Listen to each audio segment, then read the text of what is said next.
Hi, Catherine. Hello, Welcome, welcome, Susan. welcome. How are you today? I'm very good. Thank you. How are you? Good. I'm doing great. Thank you. Great. I'm in part great because I'm so happy to be having this DYA interview with you.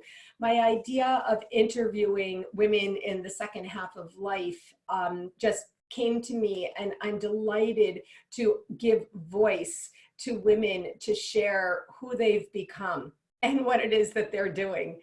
And so I know that you are doing something truly extraordinary at this stage of your life. You're writing a book, and I want to ask you to share the story with us of how you came to be writing your first book at this stage. Okay, thank you. My very advanced age. Most groups I'm in these days, I'm one of the older ones, so it's driven home to me very much that yes, I don't know if I'm in the second half or the third, but I feel good and I'm enjoying working with Susan as my coach.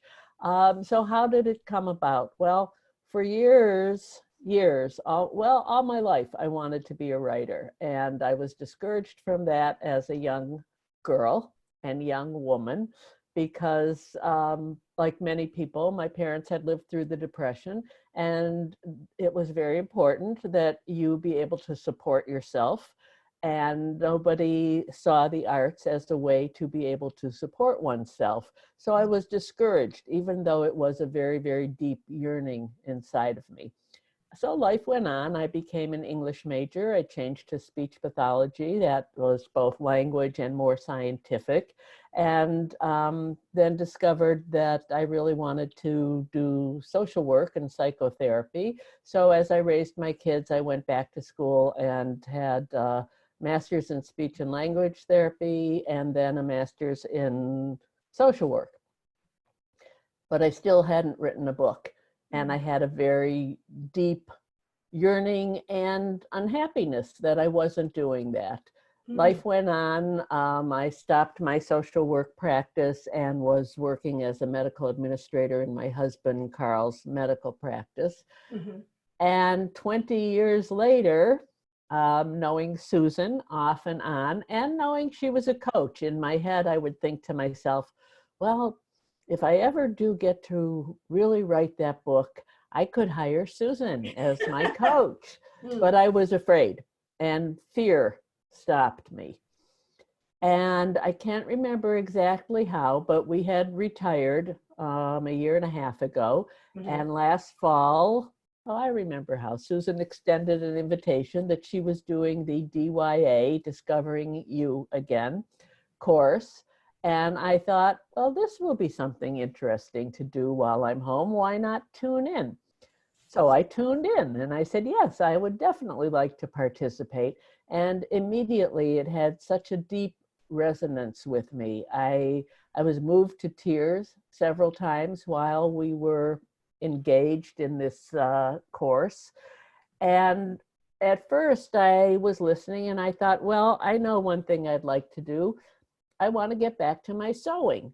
So I Mm. started talking with Susan in the group about doing some of my sewing, which I do for fun and creativity and for my grandchildren. And as Susan began to probe and ask what it was about sewing, it was like, wait a minute, I don't want to use this course for sewing. I want to get my book out. I want help writing. So we switched into that gear, and little by little, I began to get more and more in touch with what Susan has called, and I've come to accept as my authentic self and my Mhm. soul. And about midway through the course, I said to Susan, okay, let's get serious about this. Will you work with me as a coach? And fortunately, she said yes. And in the what are usually the darkest days for me of winter, Mm. um, we began to meet every week. And with Susan's expert questioning and sometimes gentle and a little more than gentle pushing, Gentle-ish. but always kind and never too much, she began to draw out of me what I really wanted to do. And we began to work together on the book that I'm creating, and hopefully will be published in the next couple months. Hopefully. Well, that part is out of my hands. Our big goal was get it out from the mind Yes. to the paper. So the manuscript is complete, and now you are dependent on other professionals. And so if that's what you're referring to as the hopefully, That's it. I completely agree with that. Okay, Right. and everything seems to be moving very smoothly in that direction. I just heard from the publisher this morning, Nechama, who's a wonderful soul, and I'm next after Susan's book. But meanwhile, I've been making a few edits with our editor, Karen Knowles, who's also been a joy to work with. And so that's fine. I have a few more edits to make, but it's really completed, and I'm amazed. I'm amazed too. Honestly, I have chills. First, I want to say thank you so much for your kind words. Thank you, thank you, thank you. I'm so grateful. Thank you. And, yeah, and you know, even a coach sometimes needs personal validation because we're human. So we're going to talk about the theme of your book and what your book is about, but I wanted to just visit with one little thing that you slid right by. Okay. What you said was, as my children were growing up, I got a master's degree in social work or whatever. And I just want to say that, how old were your kids at that time? We were all in school together. I went back to school, graduate school, part-time, because I could only do it part-time, which worked fine, when my youngest was 3. So they were 3, 6, and 9. And I was in my late 30s, early 40s. I'd have to do the math. But for all of you who are around that age and think you're entering the second half of your life, which you may be, do it. You know, my mother, who I sometimes had a difficult relationship with, but I do admire and respect a lot of her wisdom, said to me about that. She said, the time is going to pass anyways. Where do you want to be 4 years from now? And it was so true, because I, as Susan said, I said yes to that. Yes. It was not easy, but it wasn't that hard either. And well, like my kids were studying, I was studying. They would go off to nursery school and I would do my work. And the next thing I knew, I did my field work. I had my master's degree, and I was working part-time, which I think is ideal for many women with families, as a psychotherapist. I had to stop there for a second, because as it is, that's a whole thing in and of itself of courage and perseverance and really allowing yourself to do something you really wanted to do. So that was already embedded in your practice. You did that. That itself is extraordinary. Most women listening to us today really possibly, let's say, if not probably, wish that they had done something like that then. So I wanted to really— It is not too late. Exactly. I went back to school thinking, oh, I'm going to be the oldest one in the class. I wasn't. You weren't even. There were people 10, 15 years older than I was. So they were, let's say, in their mid-50s getting a master's degree and going on to provide wonderful work for the rest of their lives. Wonderful work. And that's the thread that we now carry forward to today. You know, you said at your advanced age. Would you like to share what that is? I'm 71. Right. And I know I could ask you that question because on my radio show and in public, I've heard you say that before, because I'm fine with it. Thank God I'm healthy. I feel in many ways better than I felt when I was younger. The child rearing and the early years of marriage can be very, very difficult, as we know. And I think the important thing is that when you get that time back, which you do, that you claim it, which is what your course helped me do. Yes. I could have just It would have been very easy. I'm a very traditional Jewish homemaker.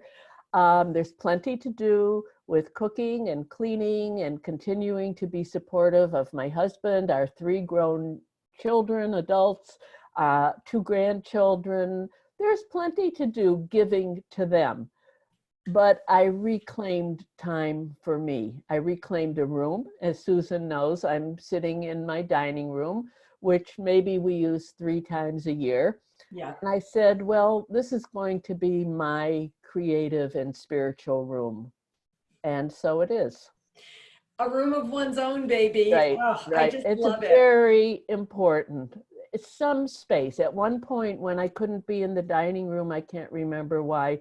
I don't know if we had work people here or something. I went up in an extra bedroom. I set up a portable desk looking out the window. I shut the door and I worked there. But as I said to Susan, I always, in growing up, always worked at a dining room table. So that's where I'm most comfortable. I love it. And so now we can begin to see the opening that was created. The first session of Discovering You Again is called Vices, Values, and Vision. And we talk about creating the vision for the life as you want it to be right now. Not some faraway vision that will be too hard to happen. And as you shared, for you, it was like, oh, I want to sew. And then it moved on from there. Let's quickly skip to have you just briefly, because these interviews are intended to be brief. I think we're going to have to do another one just all about your book, but just briefly share the theme of your book and the idea.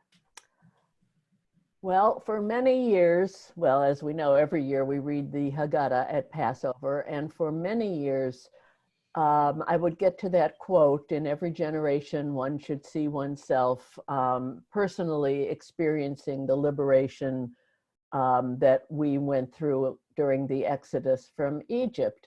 And so we would have seders, and as a therapist, I was always interested in the meta meaning, and I would go around the table and I'd say, okay, well, you know, how are each of you going to experience freedom this year? But nobody really wanted to engage in that. And I make reference to it in my book. Everyone was hungry. They didn't want to prolong the Seder. The kids were little. But then even as kids got older, that wasn't their agenda. It was mine. 20 years ago, I worked with our then rabbi of Agudat Achim in Schenectady, Rabbi John Conheim, and another congregant, Alice Rudnick, and we worked on what was called the Elul Project. I had never heard of Elul. I knew it was a month, but I didn't know that it was anything special. Oh, okay. I didn't realize that. Okay, go Yeah. ahead.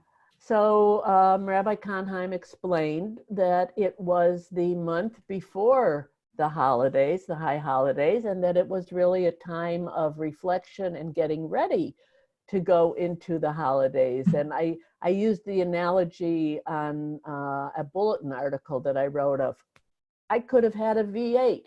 You know, that realization of not just walking into synagogue and, oh, it's Rosh Hashanah. Oh, what am I going to think about? So it became very meaningful to me. And we worked on a project for United Synagogue of Conservative Judaism. We submitted the Elul Project, and it ended up winning a gold award in ritual and prayer. And that was at a very dark time in my life. So that was really an uplifting event for me. And ever since then, I would sit outside in the summer months before Rosh Hashanah, and I would work on my thoughts about Elul and Rosh Hashanah for that year and what I wanted to achieve in the high holidays that year. And I did. The Jewish New Year holiday. The Jewish New Year of Rosh Hashanah, and then 10 days later, the major day of repentance, Yom Kippur, Day of Atonement, becoming one with God again. And I lost my train of thought. You said in the summer months you would. Oh, I would work on that. And I offered workshops at our synagogue for the Rosh Chodesh, the New Moon group. I did mini workshops on the Elul Project after we did it for a few years as a big group at the synagogue. And I kept thinking it would be so wonderful to have something like this pre-Passover.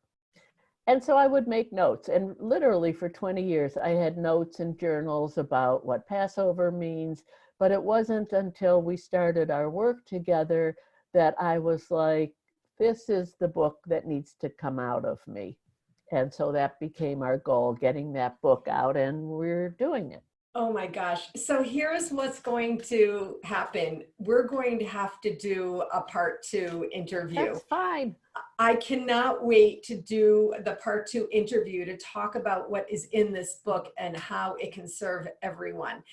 Thank you. Because yeah, I just really want to say thank you so much for your time and for sharing very deeply, deeply personal concerns with our viewing public, which is so important because that is your authentic self showing herself to be real and no longer fabricating the perfection that we were supposed to show out, right? No, as I've said to Susan, this is me. I used to use an analogy like this. I just wasn't quite aligned. Mm. Now, hello. Yeah. I'm aligned with who I am meant to be, and I feel a very deep-seated comfort with that. Mm. And I just want to say, if anybody's wondering whether they should participate in the DYA course, I say jump right in. It only can help you. It only can help you feel better, whether you're working on a project, whether you want to get back to something, whether you just want to think about who am I, because you have the rest of your life and the time is going to pass, whether you want it to or not. So you might as well turn it into something wonderful. Oh, amen to that blessing. Oh my gosh. Thank you so much. Thank you, Susan. Stay tuned, everyone. We're going to have a part 2 about your personal freedom. All Great. right. Thanks for the conversation today, and I'll see you soon. Thank you. Thank you. Take care. You too.